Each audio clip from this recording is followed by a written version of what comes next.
Pemirsa, lonjakan jumlah penumpang di Bandara Soekarno-Hatta diprediksi meningkat hingga 15% pada libur panjang di akhir Oktober ini. Protokol kesehatan tetap diterapkan dan calon penumpang tetap harus berjaga jarak. Pagi hingga siang ini, Bandara Internasional Soekarno-Hatta cukup ramai. Di Terminal 2 keberangkatan, kursi tunggu di area dalam maupun di area luar dipenuhi calon penumpang yang menunggu check-in. Meski demikian, pemirsa, calon penumpang tetap mematuhi untuk tidak duduk di tanda yang diberikan.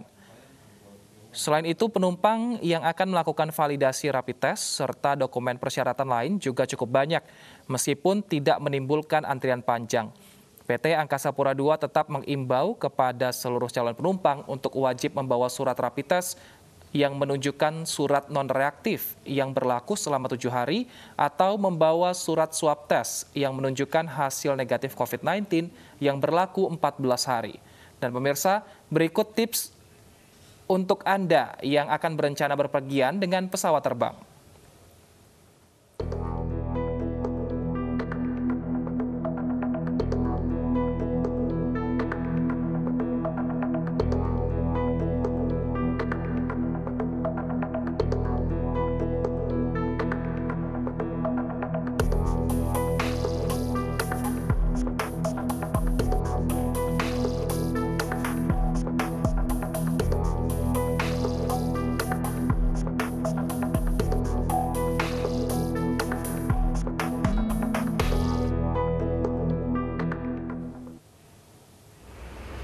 Sementara itu, pemirsa, hari pertama libur panjang, Menteri Perhubungan Budi Karya Sumadi meninjau arus lalu lintas di Tol Jakarta Cikampek kilometer 48 Karawang, Jawa Barat.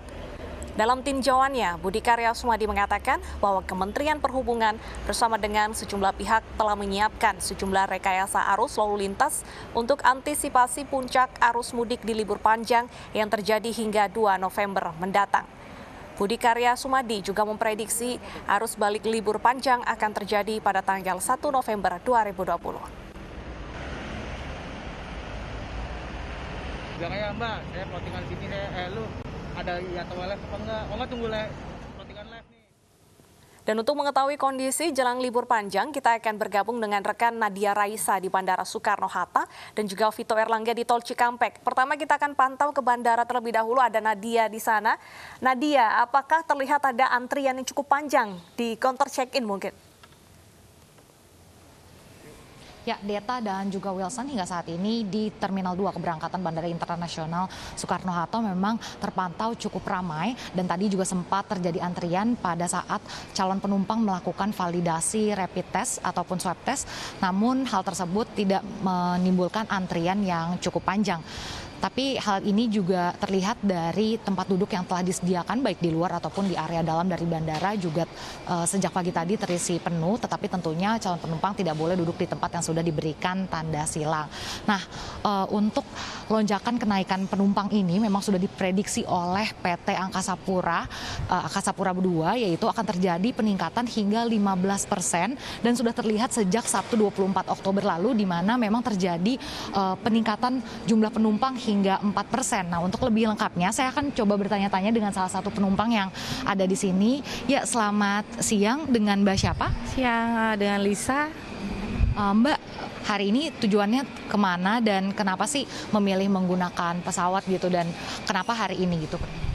Kebetulan aku hari ini mau ke Palembang, ada tugas dari kantor.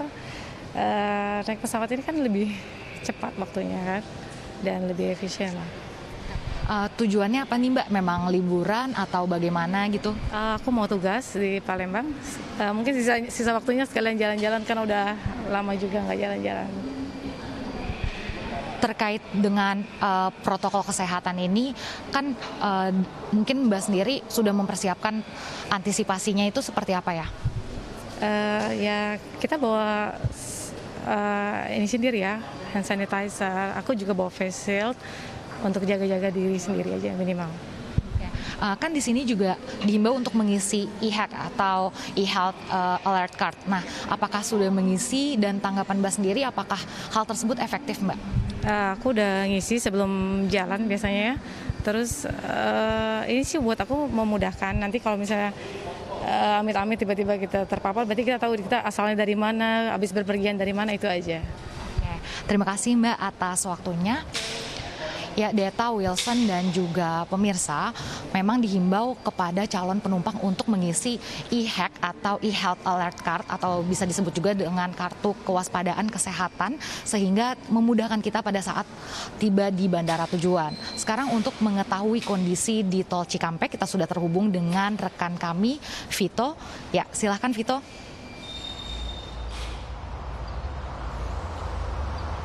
Ya baik, terima kasih Nadia dan pemirsa. Dapat kami laporkan kondisi terkini di Tol Jakarta Cikampek.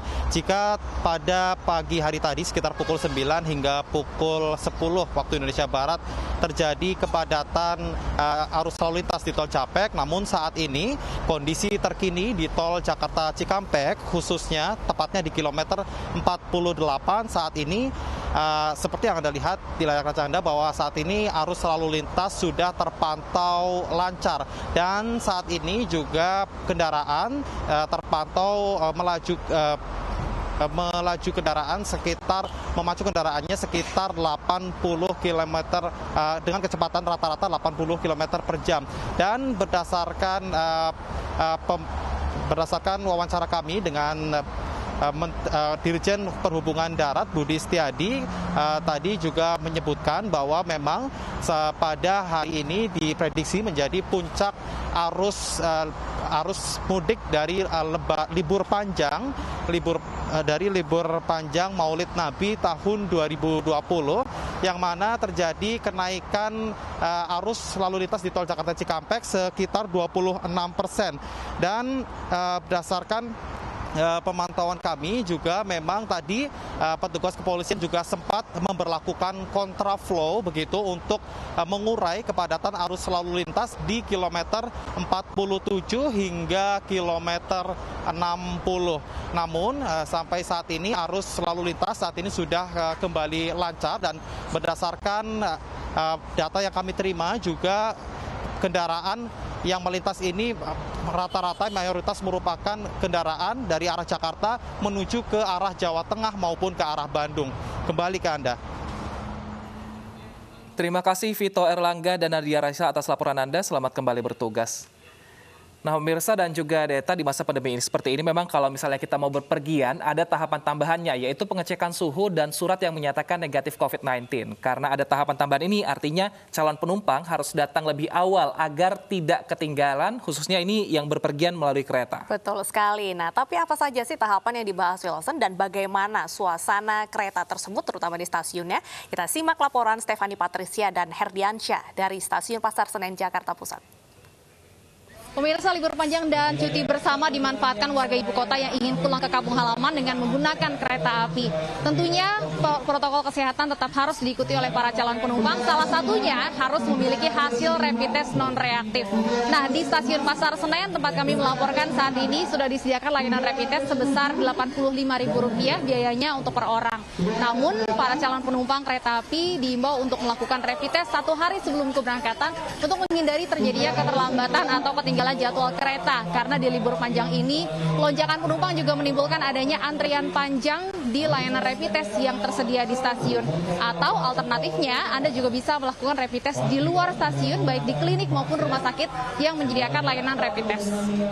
Setelah memiliki hasil rapid test non-reaktif, langkah selanjutnya Anda bisa mengantri di pintu keberangkatan untuk menuju ke area peron kereta. Di sini Anda akan diminta untuk menunjukkan tiket kereta Anda serta hasil rapid test non-reaktif. Dan di pintu masuk ini Anda juga akan diukur suhu tubuhnya untuk memastikan suhu tubuh calon penumpang di bawah 37,5 derajat Celcius. Dan sebelum masuk ke kereta, Anda juga akan kembali diminta untuk melakukan check-in dengan menunjukkan boarding pass dan kartu identitas Anda. Nah, di sini Anda juga akan diberikan masker pelindung wajah secara cuma-cuma yang wajib digunakan selama berada di dalam perjalanan kereta. Setelah berada di dalam kereta, tentunya Anda harus menempati tempat duduk sesuai dengan tiket Anda. Seperti yang bisa Anda lihat di sini tidak semua kursi terisi karena memang selama masa pandemi PT KAI menetapkan batas maksimal dalam satu kereta hanya 70% kapasitas. Dan tentunya para penumpang diharapkan bisa menjaga jarak satu dengan yang lainnya dengan penetapan kapasitas ini. Dan para penumpang diimbau untuk tetap menggunakan masker selama dalam perjalanan, mencuci tangan ataupun menggunakan hand sanitizer.